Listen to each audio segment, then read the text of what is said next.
ইসরায়েলের প্রধানমন্ত্রী বেনিয়ামিন নেতানিয়াহুর বিরুদ্ধে গ্রেপ্তারি পরোয়ানা জারি করেছে তুরস্ক। তুরস্কের বিচার মন্ত্রণালয় আনুষ্ঠানিকভাবে এই ঘোষণা দেয় এবং আন্তর্জাতিক অপরাধ দমন সংস্থা ইন্টারপোলের কাছে নেতানিয়াহুর বিরুদ্ধে রেড নোটিশ জারির আবেদন জানায়। ত্রাণবাহী বহর গ্লোবাল সুমুদ ফ্লোটিলার কর্মীদের সঙ্গে সংশ্লিষ্ট একটি ঘটনায় গণহত্যা ও মানবতা বিরোধী অপরাধের অভিযোগে এই পরোয়ানা জারি করা হয়েছে। তুরস্কের বিচারমন্ত্রী আকিন গুরলেখ জানান, ইসরায়েলি নাগরিক আফিক মস্কোভিচের বিরুদ্ধেও একই মামলায় গ্রেপ্তারি পরোয়ানা জারি করা হয়েছে।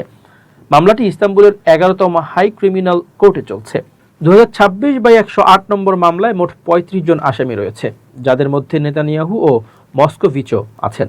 তুরস্কের বিচার মন্ত্রণালয় 2 আসামির বিরুদ্ধে ইন্টারপোলের রেড নোটিশ জারির জন্য স্বরাষ্ট্র মন্ত্রণালয়কে প্রয়োজনীয় উদ্যোগ নিতে বলেছে। পাশাপাশি সংশ্লিষ্ট নথিপত্র পররাষ্ট্র মন্ত্রণালয়ে পাঠানো হয়েছে। গুরলেখ জানান, গত 14 জুলাই নেতানিয়াহু ও মস্কোভিচের বিরুদ্ধে গণহত্যার অভিযোগে গ্রেপ্তারি পরোয়ানা জারি করা হয়।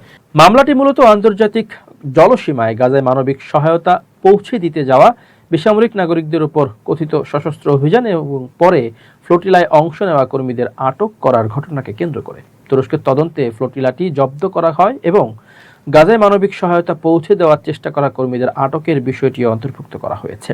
মামলায় গণহত্যা ও মানবতা বিরোধী অপরাধের পাশাপাশি গুরুতরভাবে স্বাধীনতা হরণ, ইচ্ছাকৃত আহত করা, নির্যাতন, সম্পদের ক্ষতি সাধন, গুরুতর ধরনের ছিনতাই এবং পরিবহন যান ছিনতাইয়ের মতো অভিযোগও আনা হয়েছে।